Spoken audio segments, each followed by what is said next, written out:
Now, back to AB Sports Conversation with Anthony Carlo and Benzino the Hero.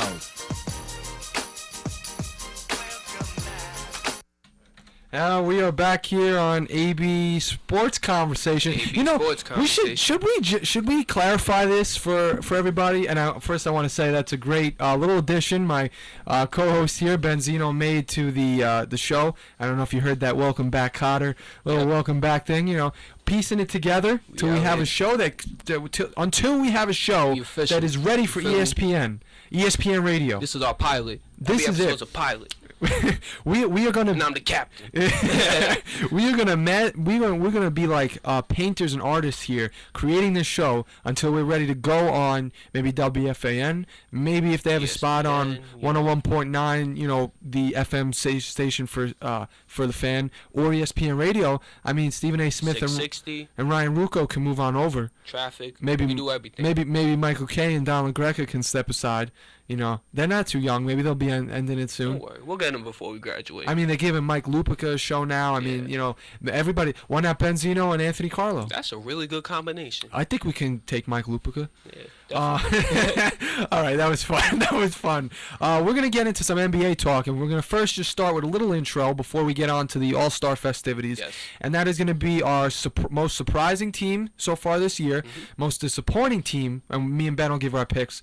Ben and I should say, most improved player, or most surprising player, and most disappointing player. Okay. So you want to give your most surprising team so far? Most surprising team so far for Benzino the Hero at AB Sports Conversation is the Phoenix Suns. Really? Okay. Respectable. Very good. Goran Dragic.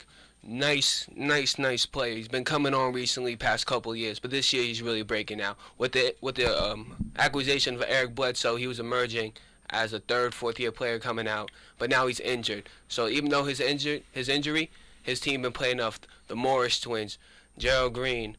They've been doing their thing. They have been doing their thing, and I was thinking about picking the Phoenix Suns, but I had to go with the Portland Trailblazers. From day one, we talked about how I should say a month into the season, we were surprised, and they're dealing with obviously KD in that division, and it's tough, but they're holding their own. Yes. They are 35-16, I believe. That's pretty good. I believe record. It's 35-16. They're holding second place. And I just think that, between Aldridge and Lillard, who've both had good years. Yes. LaMarcus Aldridge has been having a great year. Robin Lopez, a key addition to that team. Yeah. Not having a true center, Robin Lopez does the dirty work. He gets the rebounds. He sets the picks so Damian Lillard gets open. He sets the picks for Nicholas Batum, and he gives the offensive rebound as well. Absolutely. Do you feel like LaMarcus Aldridge will have any say in MVP voting this year? No. Not at all? Well, he'll maybe finish fourth. Fourth? Yeah. Well, that's what I meant. Any say. Oh. Any say. What spot do you think? You have a murmur in fourth. More murmur in fourth? Yeah. Okay, fair enough. We'll murmur those. But the Blazers have been exciting to watch. Young team, very igniting in the way they play. So that's my surprise. Shall I go first for most disappointing player? Yes. Most disappointing player for me is going to be D Rose. Derrick Rose. I feel like just the fact that he got injured again is and harnessing his potential by not having him on the court. Obviously, there's going to be players that you name, I'm sure, that have had a whole season of playing, and that's why they proved it on paper why they're disappointing. But for me, the whole disappointment was him coming back. The hype up. Yeah. Come on, he's healthy. He's one of the best players in the game. He's the MVP if he's healthy. But is he ever going to get that opportunity for us to say that if he's never on the court? And it's an unfortunate thing because it's like, how can you control somebody continuously getting injured? People will say, oh, it's because they don't take care of themselves, this and that. I don't think it's any of that with him. I think it's been bad luck, which is why somebody would get mad maybe if I said he's most disappointing. They would say, the guy hasn't even gotten a chance to play. But if you don't play, then you can't be good. So that's my most disappointing. You? Josh Smith of the Detroit Pistons. The Pistons are not having a good year. Saturday they fired head coach Maurice Cheeks.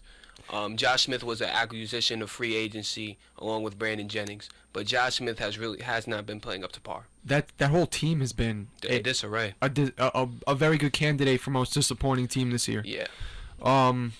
So I'm gonna go in now. Is that your pick for disappointing team? Yeah. Really? Okay. I'm gonna go. Don't cry on me now. I'm gonna go the New York Knicks. What's wrong with you? I'm gonna go with the New York Knicks. Ben, they're coming off of a 54 game winning game season. 54 wins. They made the postseason. They got knocked out early on, but that was the stepping stone to what was supposed to be a better year. But it's not. They went back. They went back like twofold, like unbelievable. And from the top to the bottom, from Mike Woodson down to Andrea Bargnani, over to Amari Stoudemire not being able to be given. I mean, it's just gone from a mess. The whole season's been a mess. Yes, it's just been a whole disaster. And they're in a weak division. Fortunately for them, with the teams that they have in that they play against, or that they have any chance to go to the playoffs. But I just don't see it. I don't see any chance. I don't know. The season is like a stain on a nice white T-shirt. It's visible. Yeah, it's a visible stain. Is there any point at this time that you can pinpoint what the problem's been? Are you serious? You really want me to pinpoint problems? I'm talking about rotation since the third game against Minnesota. Not even guarding your defender. Looking your defender the other way. Giving up backdoors. Oh I think God. Iman Shumpert's been the worst at that. Rotating to the ball. Absolutely. He left. Remember we talked about this? He guarded Melo's man. He guarded Carmelo's man with Carmelo. Yeah. And left the man like right to the left of him, where he could obviously see right in front of him, open. And I don't know. It's just been. I forgot what game was that against the Sixers. I don't know. I forgot. It was a few weeks ago. And they're losing the sub 500 teams as well. Oh man. You know what's frustrating? Why'd you have to bring this up? Well, it's deservingly so. My most disappointing team. The bright spots, which have been very few, are Tim Hardaway Jr. I think he's been having a very solid year in the minutes he's been given. Yes. I guess Carmelo's been a bright spot. He always is.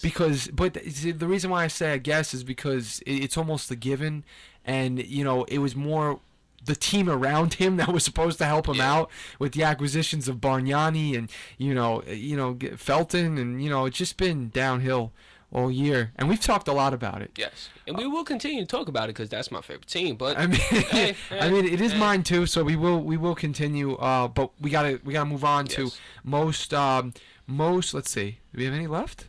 Most surprising player. Surprising player. Most surprising player. Would you want me to go first? Yes. Sean Livingston. Yeah, Sean Livingston.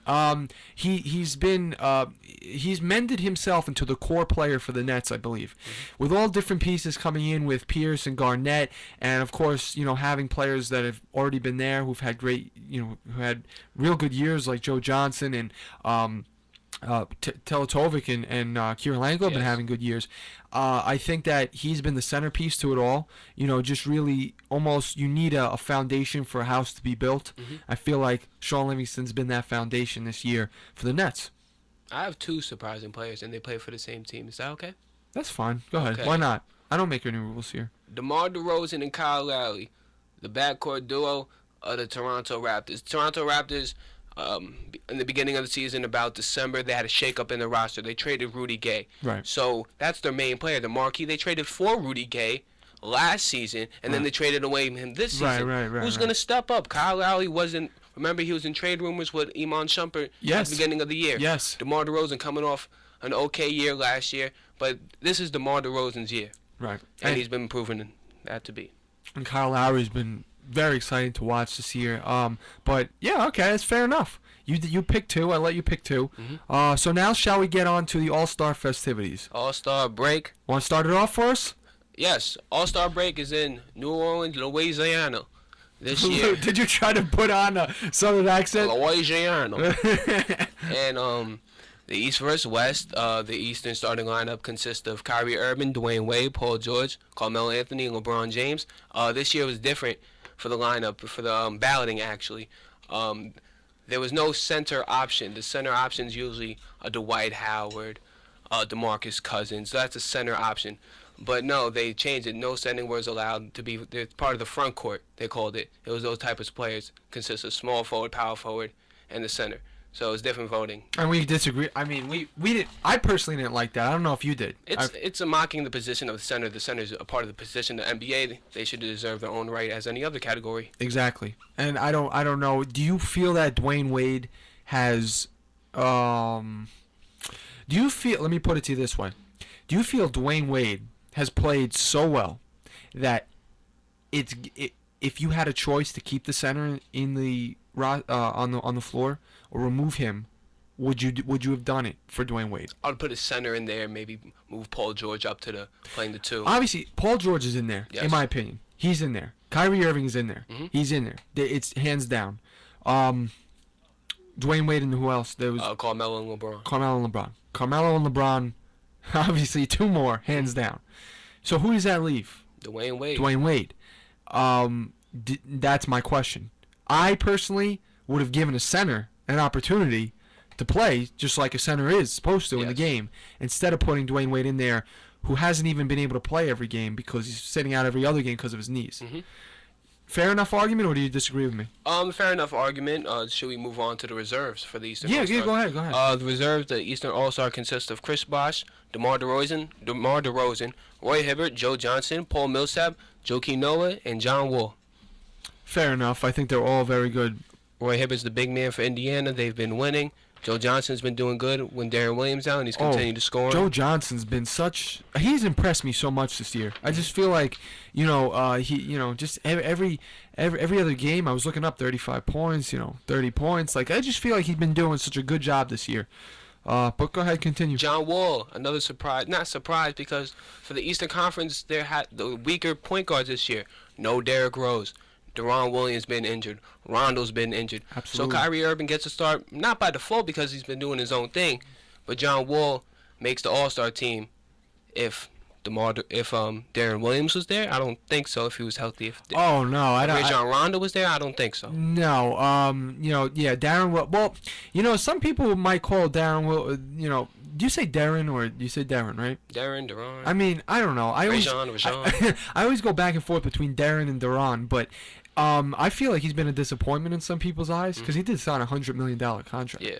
I mean, you gotta be. You definitely have to perform, but I still think I still think he's their best player, the Nets' best player. Yes. So that's what I would say. That he would be in there if he was healthy this year. John Wall also did average 17, 8, and 4 rebounds so far, so he made a case for himself that he did deserve a spot on the All-Star team. Absolutely. To the West. To the West. To the West. To the West. Wow, West. To the West we go. Starters for the West: Stephen Curry, Kobe Bryant, Kevin Durant, Kevin Love, and Blake Griffin. Kobe Bryant should not be starting. Why? Because he's so great? All right, listen to me. Did we go through? Listen to me. The only way I can relate things sometimes is relating them to my favorite sport, baseball. If it was Derek Jeter being put in the starting All-Star lineup, even though he was out most of the first half, I would probably still want Derek Jeter in the All-Star lineup. But since I'm not a Lakers fan and I don't have that heart for Kobe Bryant, it's harder for me to say he deserves to be there when he's only played, 8 games this year? Around 5. It's harder for me. It's a league thing. Derek Jeter's the face of baseball, and you can say Kobe Bryant is the face of basketball. So that plays into the voting as well, because fans make up the starting lineups. Exactly, and it's based off of respect. Yes. But one argument that I myself could make in this situation, or anybody else who feels likely to not want Bryant in there, would be that other players have been more deserving statistically. And that's why a little bit of me wanted somebody else in there. Kobe being the OG of the game, he's saying vote for other players like Steph Curry, Damian Lillard, because he's not performing and they are. That's the thing, though. Do you feel like it's an unwritten rule that the face of the game must be in the All-Star game? Unwritten rule that is followed every time, yes. Yeah. Okay. So that's the meeting place, I guess, where I can understand why he's there. But obviously Stephen Curry, amazing, turning into an amazing player, turning into just an amazing player. 9.1 assists so far, leading his career so far. How much is he averaging a game? He's around top 10 in scoring. He's got to be up there like 20. 25 maybe? No, 25 a game? because Carmelo's having 27, LeBron's having 26. So 23, maybe 24. he's around there because he shoots the lights out every time. He's a lethal shooter. Mhm. I mean, you just can't stop him. The reserves for the Western All-Star consist of LaMarcus Aldridge, Damian Lillard, James Harden, Dwight Howard, Dirk Nowitzki, Tony Parker, CP3, and Anthony Davis. Anthony Davis has been added to the team since Kobe's injured. He cannot play. Anthony Davis made a case for himself with leading the league with blocks, 3.1 a game. So if you're leading the league in blocks, you deserve someone Oh, yeah. All-Stars. Absolutely deserve it. With their, well,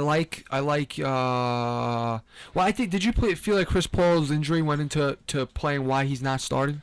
Yes. I feel big time it did. Mhm. Because, he's been off the court now for, has it been a month? He's back now because him and Blake Griffin had a show last night. I know, but I know that, but I mean before that, like he was having a very, very, very good start. Yes. And then I feel like that Injury played derailed him. exactly off the starting role spot.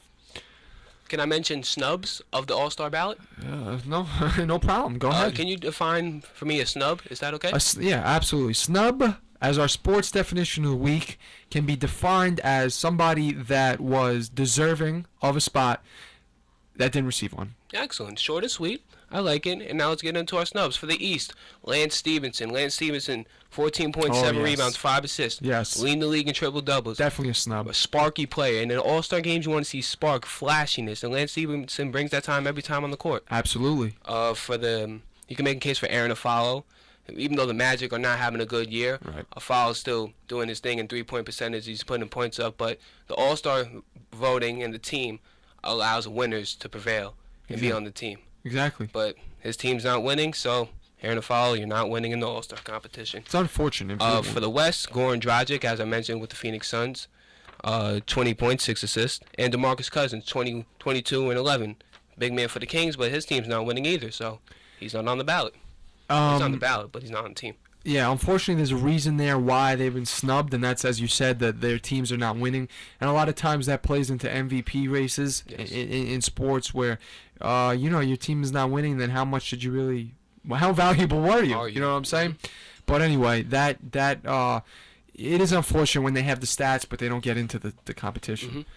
Mm-hmm. So now we have a bunch of festivities that are going Saturday on. night. The All-Star game's on Sunday. Right, so we'll work on our way to Saturday. So for people who aren't really familiar listening right now, basically similar to the Home Run Derby the day before the All-Star game in baseball, you have Saturday. If it was a Sunday All-Star game, you'd have the Saturday Home Run Derby. Yes. So in basketball, when you have the All-Star game on Sunday, you have the Saturday the Sprite Slam Dunk Contest, the Shooting Stars, and so on. Mm-hmm. I'm going to now explain for everybody what who's going to be in the Sprite Slam Dunk Contest. For the East, Paul George, John Wall, Terrence Ross. Terrence Ross won the Slam Dunk competition last year, so he got the crown. People chasing him. For the West, Harrison Barnes, Damian Lillard, and Ben McLemore. Right. Now, would you say that you can make a strong case Paul George is going to win this? Paul George did get snubbed 2 years ago when Jeremy Evans. Paul George can dunk the ball. He can dunk the ball, yes. So can everybody else in this competition. John Wall, very sleeping horse. Look up the 2011 lockout highlight tape. Okay. NBA had a lockout. John Wall, yes. Him and other NBA players around the league are playing pickup ball. John Wall, no, yeah, he's a scary guy. He's scary, yes. But I'm going to make a bet with you, Benzino, on who wins the Sprite Slam Dunk Contest. Okay. And I'm going to put my money on Paul George. Paul George. Who are you going with? Eeny, meeny, miny, mo. Harrison Barnes is at the door. He's knocking on the door, and he's going to win. So what happens if we win this? Whoever wins, what is the bet? Transaction of money on the show. Transaction money, no go. No go. Gotta be more Under interesting. the table. It's gotta be more interesting. Whoever wins this bet has to. Let's think. What can we do here? Wear the rival team's gear. What can? In any sport, yeah. Yeah, come on. Oh, And all right. if they don't win, All right, fine. You're good. You're good. So, are we going with our ultimate rivals, or are we going with in the sport of basketball? Since we're in basketball. Basketball rivals. Basketball. Okay, so pick your team now. That if you lose, and if Paul George wins, Who are we gonna wear? I'll stay with the Nets because I don't like the Nets. I'll go with the Boston Celtics. Okay, good. I'll go with the Boston Celtics. And it's different this year. Back to the slam dunk competition. It's East versus West teams. And first they have a freestyle round. They show off how many dunks you can do. Right. And then it's a battle round. They made a lot of changes this year to the competitions. The battle round, an East player versus a West player. Whoever gets the higher score moves on. The first team that win 3 battle rounds are the slam dunk champion. Move on to the three-pointer. I want to talk about this one. Do the three-pointer. This is going to be interesting. The participants in three-point shootout. Yes. Aaron Afal, Bradley Beal, Kyrie Irving, last year's winner, Joe Johnson, Marco Bellinelli, Steph Curry, Damian Lillard, Kevin Love. Okay. For who are you? Okay, I want to know your pick for who's winning this three-point contest. I'm going with the man with the best percentage in the league so far shooting in the competition, and that's Marco Bellinelli of the San Antonio Spurs. Okay. I am going to throw out there. This is tough because I'm looking at my 2 top picks are going to be Stephen Curry and Joe Johnson to win this. Okay. And I'm going to go with the underdog, Joe Johnson. Joe Johnson. I feel like Joe Johnson is the underdog in that situation. I feel like Kyrie would be the number 1, and I'm going to go with Joe Johnson as my pick. Very good. For the Shooting Stars competition, the Shooting Stars is with an NBA player, an old school NBA player, and a WNBA player. They go on to different parts of the court, they shoot, and at the last shot, they all try to make a half-court shot. Correct. And for the teams of the Shooting Star towns are Tim Hardaway Jr., Tim Hardaway Sr., Alea Deladon. Next, we have Chris Bosh, Dominique, Highlight Film Wilkins, Swing Cash. Next team, Durant, Malone, Karl Malone, the mailman, that is, and Skylar Diggins. Last but not least, Steph Curry, Del Curry, and Becky Hammond. Becky Hammond? Yeah. I like Tim Hardaway Jr. just to entertain the idea, but you can't go wrong with the Curry family. No, you can't go wrong with the Curry Not family. at all. They're shooters. I mean, I probably, I'll go with Hardaway. I'm going with Hardaway as well. I'll go with the Hardaway. It's because of Alea Deladon. If you follow the WNBA, she's the truth. But for the for the Shooting Stars competition, don't you think it's kind of obvious that Durant and Skylar Diggins are together? Maybe because Jay-Z. Oh yeah, They both yeah. signed to the Rock. Gotta put them together. It's young. Oh my gosh. How about the Slim Reaper this year? Slim Reaper. How about the Slim Reaper? How about his production? I'm feeling MVP. 41 points last night against the Knicks. I don't want to talk about it, but he had 41 points. I don't know about you. I'm feeling MVP. You know, oh my gosh. You just reminded me. I recorded that game to watch, and I fell asleep. Oops. Oh, I was upset. I was really upset. I recorded that game to watch, and wound up falling asleep. Quickly for the skills competition. Absolutely. Skill competition, they're basically for point guards and people that can handle the ball. They do different various things on the court. Michael Carter-Williams, Victor Oladipo, DeMar DeRozan, Giannis Antetokounmpo, Damian Lillard, Trey Burke. Say that name again 3 times fast. Giannis Antetokounmpo, oh, that's not even fast. Let me try it. Giannis Antetokounmpo. Ah, damn it. And Trey Burke, another rookie, Reggie Jackson, and Goran Dragic. I'm going with the man they call Trey Burke, the Michigan man. In this one, I'm going to be going with Goran Dragic and Reggie Jackson. You're going with two picks? Okay. No, well, I'll say this. I'm going with both of them. I'm saying that my winner is going to be Reggie Jackson. Okay. That's what I'm saying. I'm saying I'm going with them both, but to pick a winner, Reggie Jackson. He's been doing well for OKC since Russell Westbrook's injured, so hopefully he does well in this competition. I like him this year. He's doing well. Friday night they have the rookie sophomore game. They call it the Rising Stars. Right, the Rising Stars. Rookie and sophomore, first year players and second year players. TNT analyst Grant Hill and Chris Webber are teams. They had a draft. They picked players, and throughout this whole theme of All-Star Weekend, one All-Star has been prominent in every event. Can you name that All-Star? Yes, I can.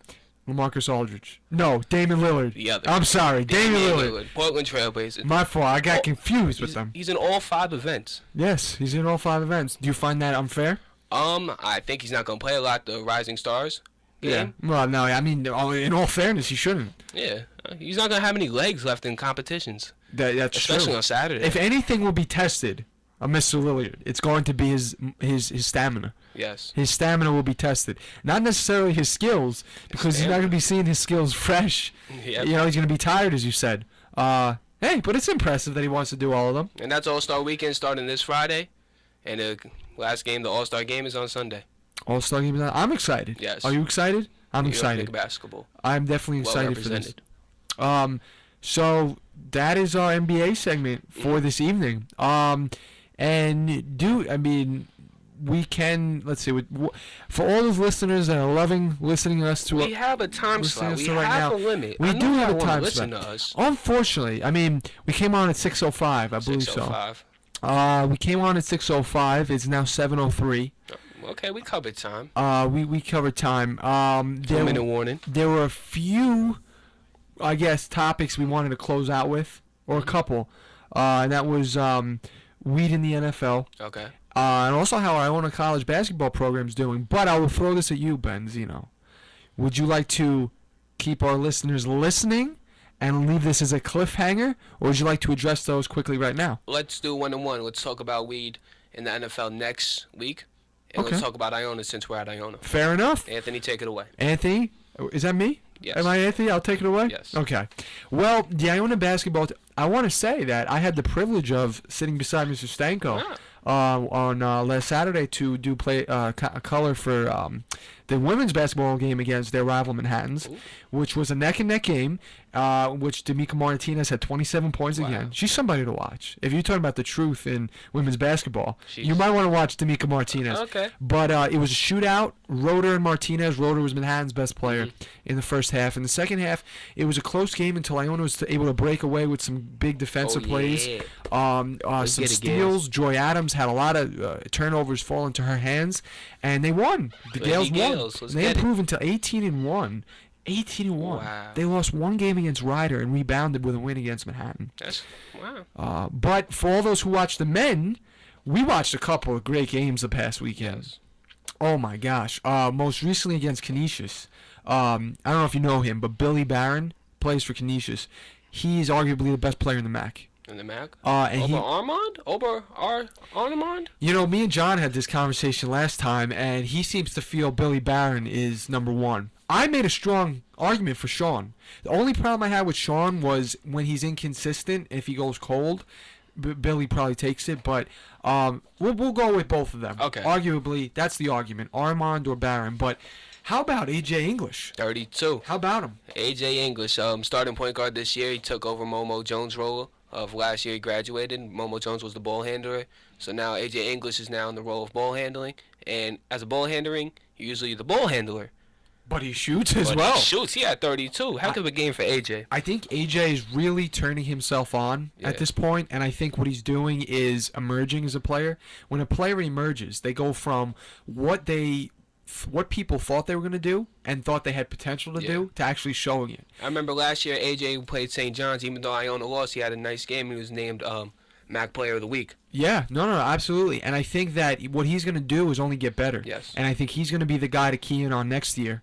And I think he's going to be absolutely key to the Gales in the stretch, who have moved into first over Manhattan and Canisius. And Manhattan, who held first for a long time, has now been dropped to third. Let's get it. And he's going to be a key, I feel, going down into the MAC tournament. I think it's going to be A.J. English, and Dave Lowry has been coming up big with a consecutive amount of 20-point performances. 27 was his most, I believe. Young DeMarcus Cousins over there.